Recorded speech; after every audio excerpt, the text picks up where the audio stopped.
You see, I've watched over 1,000 anime. That's not a flex, honestly. It's kind of a cry for help. But across all those hours, all those genres, all those, trust me, this one's different recommendations from people on the internet, only 20 made me actually cry. So if you think you're emotionally bulletproof, then stick around. This list is coming for you.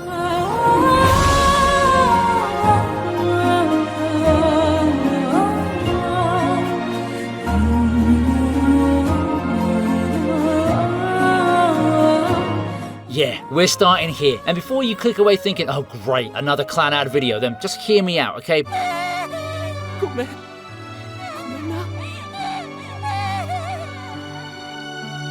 Everyone recommends this show, and everyone says the same thing. Get through the first season, and they're right. Season 1 is a school romance with comedy beats and a slice of life charm. It's pleasant, it's warm, it's doing something you won't notice until it's a little bit too late. Because after story takes everything Season 1 built, every relationship, every running joke, every quiet domestic moment, and asks you what it's all worth when life actually shows up. Not anime life, real life. The kind with hospital bills and absent parents and the terrifying reality of becoming an adult. I watched this during college and I remember pausing an episode, walking to the bathroom and just staring at myself in the mirror like I'd just been emotionally mugged. If you've ever loved someone and been afraid of losing them, this show already has your number. It's just waiting for you to press play.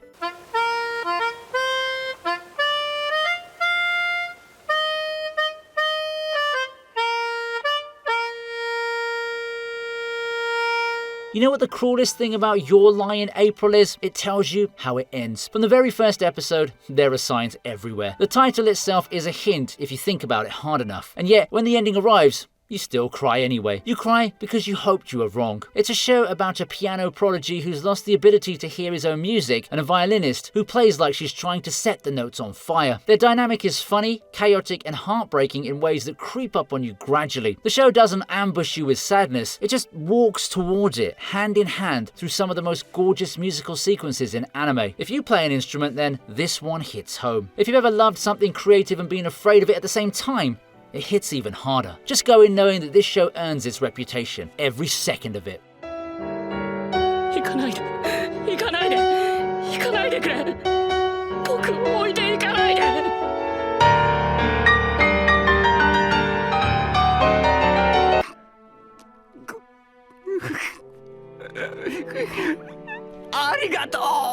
I know you're thinking, the pirate show, the one with the rubber guy, that made you cry?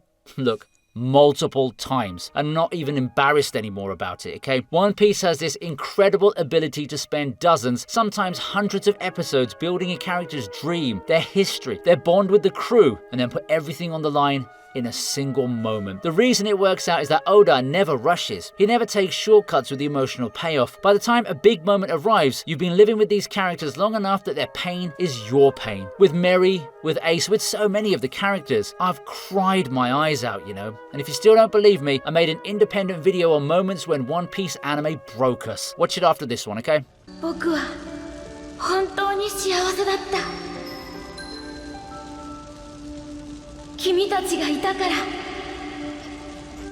Okay, real talk. You know what's the biggest lie we tell ourselves? Let's just quickly pick something to watch. Bro, quickly. I've got like 6 streaming services and I spend more time scrolling through all of them than I spend actually watching anything. Netflix has mid-recommendations, Crunchyroll's homepage is stuck in 2019, and don't even get me started on trying to pick a movie with friends. That's a whole other arc in itself. So when Watchdog reached out, I was genuinely like, wait, this actually solves a real problem? Because what it does is pull in everything, Netflix, Prime, Crunchyroll, all of it into one single catalog, one place. No more app hopping like a maniac. And the part that actually got me, they have this quick quiz thing where you and your friends answer a few questions and it just tells you what to watch together. Like that alone would have saved me and my boys about 3 hours last weekend, you know. It also gives you personalized recommendations based on what you actually like, not what's trending that no one even asked for. Honestly, if you're anything like me and you're tired of spending half the night just deciding, check out Watchdog. Links in the description. Stop scrolling, start watching. There's a special kind of grief that comes from unfinished business. The kind where someone leaves and you never got to say the thing you needed to say. Anohana understands that better than most therapy sessions.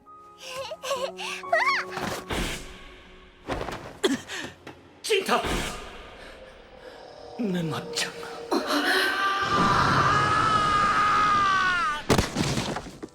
The setup is simple here. A group of childhood friends drifted apart after one of them passed away. Years later, something forces them to reconnect. I think this show is devastating, not because of the premise, it's watching each character reveal how differently they process the same loss. One of them buried it in anger, one ran from it, one pretended it never happened.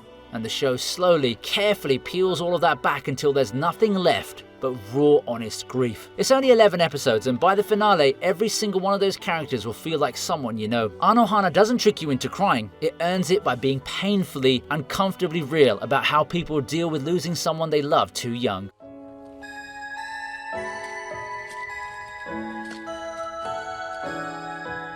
I've watched this movie once, and I'll never watch it again. That's the highest compliment I could give it. Grave of the Fireflies is set during World War II and follows two siblings, a teenage boy and his little sister, trying to survive in a country that's falling apart around them. There's no villain here, no dramatic confrontation, no heroic last stand, just the slow, suffocating reality of being too young to save yourself in a world that stopped caring. I truly believe why this anime is different from every other war film is the perspective. We never see the battlefield. We see what the battlefield leaves behind. Isao Takahata made something that doesn't ask you to cry. It asks you to witness. And that distinction is what makes it one of the most important films ever animated. You should watch this movie, but prepare yourself first. Second shonen on the list, and yeah, I can already hear the comments.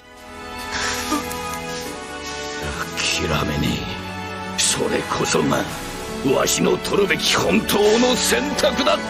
strip away the filler, strip away the memes, strip away everything the internet has turned Naruto into, and at its core, this is a story about a kid who just wants someone to acknowledge that he exists. That's it. That's the foundation. A lonely boy in a village that hates him, putting on a smile because the alternative is too painful. And the show takes its time building that loneliness before giving him the connections that make everything worth it. When those connections are tested, when people he loves are in danger or gone, Naruto earns its tears because it spent hundreds of episodes making you care first, similar to One Piece. And just like One Piece, it has some of the saddest backstories in anime. When Naruto finally gets to face and talk to his parents, something deep inside you breaks. When Obito watches Rin die, something dies within you. Honestly, I miss this kind of shonen nowadays. You and I might not agree on a lot of things, but you can't tell me that moments like these didn't hurt you. Kishimoto understood that the best shonen isn't about who's the strongest, it's about who has the most to lose. Have you ever been the reason someone was hurt? Not accidentally, deliberately. And then years later, you look back and the shame of it sits in your chest like a stone you can't swallow. Nishimiya!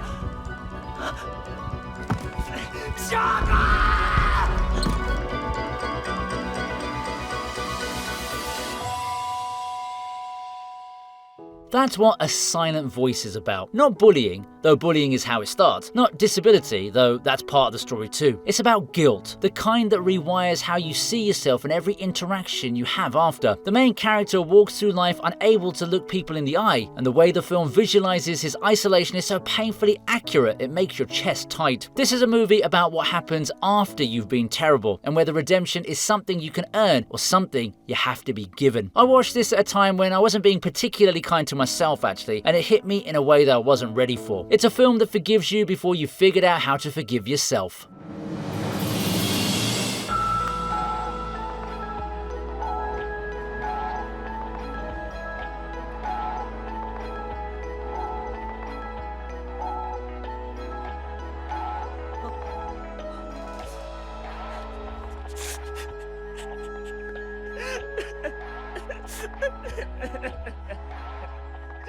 Most people come to Hunter x Hunter for the power system. They stay for Killua, but nobody, and I mean nobody, is prepared for where this show goes. I'm going to be deliberately vague here because if you haven't seen it, I refuse to rob you of that experience. All I'll say is this: there's an arc in this show that completely redefines what you think Hunter x Hunter is. It's long, it's complex, and by the time it reaches its final moments, the show does something so quietly devastating that it recontextualizes everything you thought you understood. The soundtrack shifts, the narration slows down, and you realize you're crying. Not because something sad has happened, but because something profoundly human happened in a place you never expected to find it. This show has no right being this emotionally intelligent. Go in expecting a fun adventure anime and come out a different person. That's the Hunter x Hunter guarantee.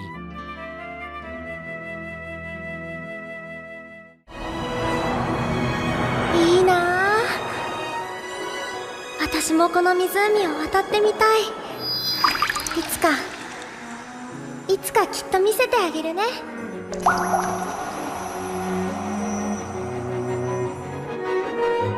死なないで欲しかったな。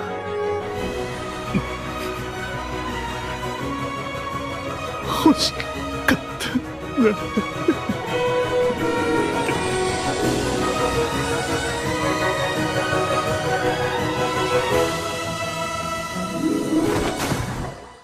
There is one episode of Violet Evergarden, you'll know which one when you get there, that is in a completely different league from anything else on television, anime or otherwise. I started crying, thought I stopped, got hit with another wave, and then another. But the whole show deserves to be here. Violet is a former child soldier who becomes a letter writer, helping people express emotions she herself doesn't understand. Every episode is essentially a standalone story about a different person's grief, love, or regret, and Violet acts as a mirror, reflecting feelings she's still learning to recognize. The genius is how KyoAni animated it. Every frame looks like a painting that's trying to tell you something that words just can't. If you've never watched anime before and someone asks for one recommendation, this one has to be it. It's beautiful, it's devastating, and it's gonna ruin you in the most gorgeous way possible.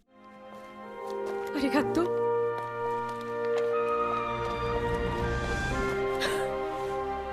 息子を返してくれてありがとう。 Having lost someone very recently, this one felt quite personal.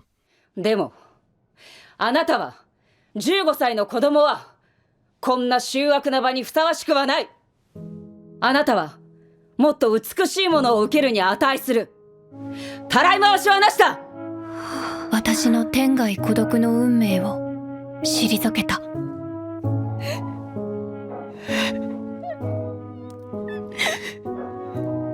一緒に帰る。 Let's talk about grief in the real world. Not the cinematic, screaming at the sky kind of grief, but the messy, awkward, suffocating kind. Journal with Witch follows a 35-year-old reclusive novelist who takes in her 15-year-old niece after her parents die in a car crash. I absolutely loved how this show refused to be melodramatic. Makio didn't even like her sister. Asa doesn't even know how to cry for her parents. When Asa finally breaks and actually cries, I ended up crying with her. Kensuke Ushio score strips everything back until you're sitting in silence with these two characters, and that silence says more than any monologue ever could. There's a reason some critics call this the best anime of winter 2026. It earns every tier without ever asking for one. This is the anime that reminded me why I made this list. いける。いけるかな。 The first episode of To Your Eternity is a complete story. 20 minutes and an ending so devastating that I genuinely considered not watching the rest of it because I couldn't handle the idea that the show would hit this hard. It does, by the way, it absolutely does. Now, the premise is this. An immortal being is sent to Earth and takes the form of things it encounters. It starts as a rock, then an animal, then a person. And as it evolves, it begins to understand human emotions, but only by experiencing loss. Every new form it takes is tied to someone it couldn't save. This show is structurally designed to make you grieve again and again and again. And yet it's not misery for the sake of misery. There's warmth here, there's wonder. The sadness exists because the connections are real, and real connections have an expiration date. If you can handle having your heart broken on a recurring basis, this is one of the most powerful anime ever made. Alright, this is the first pick where you're probably going, what?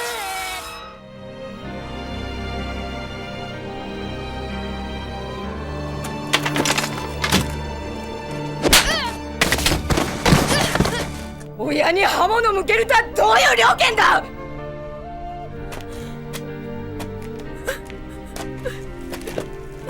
シャグン、みんながお前を守ろうと頑張ってるのに、自分一人逃げ出してどうするんだ。 Moribito, Guardian of the Spirit, is a 2007 series about a woman named Balsa, a spear-wielding bodyguard who takes on the task of protecting a young prince targeted by his own father. On the surface, right, it's an action fantasy with beautiful fight choreography and rich world building. But underneath that is one of the most tender, unspoken parent-child bonds I've ever seen in an anime. Balsa isn't the prince's mother, she doesn't try to be, but the way she protects him, teaches him, and slowly lets him see the parts of herself she keeps hidden from everyone else, it builds this emotional weight that the final stretch cashes in on beautifully. This is one of those rare anime where the action exists to serve the character development, not the other way around. It gets recommended nowhere near enough. If you're watching this video and you haven't seen it, then please fix that. It's 26 episodes of quietly brilliant storytelling. 何？ This one also looks like a cute kids show. A little octopus-shaped alien named Takopi befriends a sad girl and tries to make her happy using magical tools. Now, that sounds adorable, right? But I will say it's one of the darkest things I've ever watched. My wife couldn't get herself to continue past episode 2 at first, and I know what may have happened to you. Under that bright, colourful exterior is a story about suffering, isolation, and the absolute helplessness of watching someone in pain when you don't have the tools to actually help out. Takopi tries everything, and the story keeps pulling the rug out. Every attempt to fix things leads somewhere worse. The animation style makes it hit harder because your brain keeps expecting this to be wholesome, and it just isn't. It's a gut punch disguised as a hug. Without saying too much, the show goes to places you won't see coming, and the ending, while hopeful, makes you earn that hope. Go in blind, okay? Trust me on this one. The less you know, the harder it hits. きっと君が待ってタコピー。評価を得るためだけに絵を描くんだったらさっさとやめちまえ。 If you haven't seen Prism Rondo, then you're missing out on a pristine historical tragedy. 待ってまだ。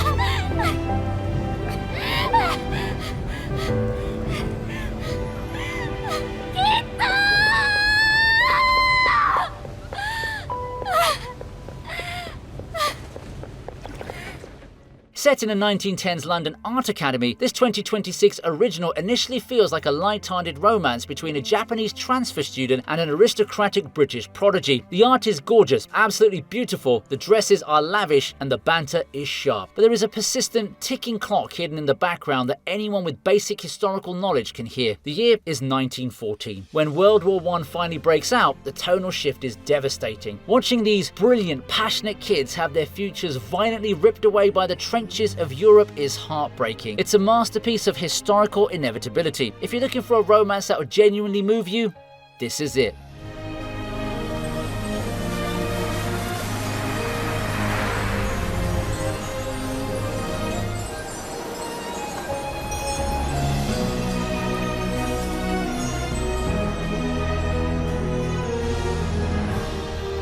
Imagine raising a child, watching him grow up, grow old, while you stay the same age forever. Now imagine having to say goodbye to him at the end of a life you'll outlive by centuries. That's Makia, and it's the best anime film most people haven't seen.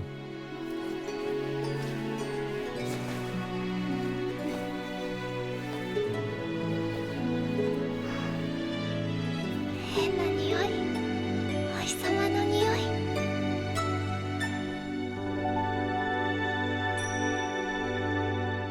Mari Okada directed this, and every frame is drenched in the specific, suffocating weight of motherhood and time. Makia isn't human. She's from a race that lives for centuries, but she loves this boy like her own, and the tragedy is that love doesn't stop time. It makes time crueler. This film has a devastating question. Is it worth loving someone you're guaranteed to lose? And the answer it gives will absolutely destroy you. If you're a parent, this film will ruin you. If you're not a parent, it'll make you call yours. An absolute masterclass in emotional storytelling that deserves so much more attention than it gets.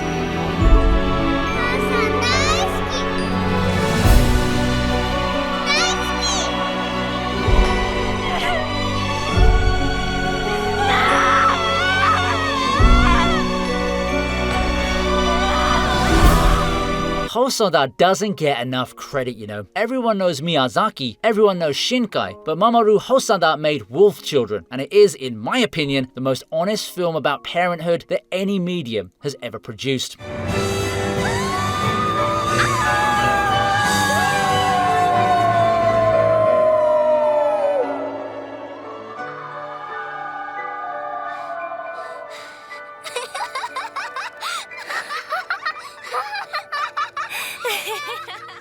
The premise: a woman falls in love with a man who can transform into a wolf. They have 2 children, and she's left to raise them alone. Now, that's not a spoiler, that's the setup, okay? The entire film is about Hana figuring out how to be a mother to kids who are half human, half wolf, with no instruction manual and no one to ask for help. There's no villain, there's no dramatic twist or anything like that here. There's just a mother doing her best, day by day, with a love so fierce and so quiet that it makes grand romantic gestures look shallow. I watched this film with my mom. We didn't talk for about 10 minutes after it ended. I mean, we didn't need to. If you want an anime film that celebrates the beauty and heartbreak of letting someone you raise always become their own person, then this is the one. やっぱり私は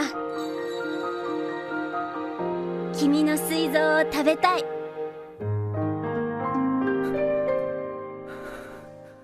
Yes, the title is ridiculous, okay? No, I will not apologize for crying at an anime called I Want to Eat Your Pancreas. The title actually comes from an old Japanese belief that eating the organ you're sick in can heal you, and once you understand that, the whole story reframes itself. It's about a girl with a terminal illness and a boy who accidentally discovers her secret. Their relationship is fragile, funny, and achingly temporary. It hits hardest isn't where the story goes, it's the mundane moments along the way. The conversations that go nowhere, those silences that say everything. The feeling that you're watching two people exist on borrowed time while pretending they have all of it. This is one of those anime where the emotional weight doesn't hit you during the viewing, it hits you after. When you're lying in bed replaying scenes and realizing how much was hidden in the small moments that you almost overlooked. Give it a chance despite the title, okay? Put that to one side. You'll understand why it's called that and you'll cry when you do.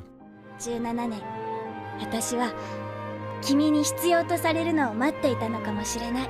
桜が春を待っているみたいに。あ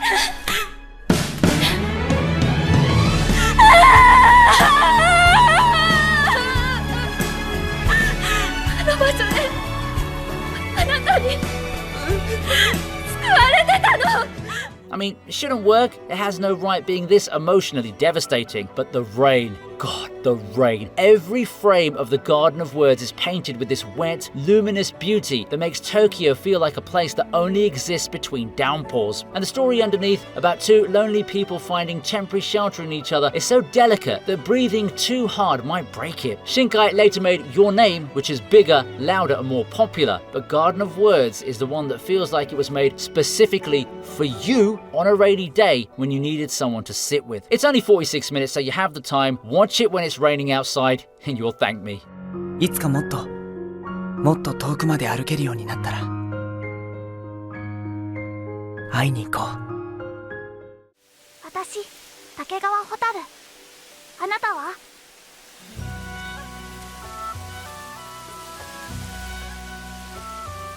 Once again, 44 minutes. That's all this film needs, and the last 5 will break you. Into the Forest of Firefly's Light is about a girl named Hotaru who meets a spirit named Gin in a forest as a child. They become friends. They meet every summer, but there's only one rule. She can never touch him. So that's the premise. That's all you need to know. What the film does with that single constraint is extraordinary. You watch these two grow closer, year after year, summer after summer, with this invisible barrier between them that gives every interaction a bittersweet charge. It's a story told through distance, through the space between two hands that can't quite reach each other. The entire film is only 44 minutes long, and it says more about love, impermanence, and the cost of connection than most series manage in 24 episodes. I recommend this one to everyone, not because it's sad, but because it understands that some things are worth the pain. Go watch it now, it's very short, you won't regret it.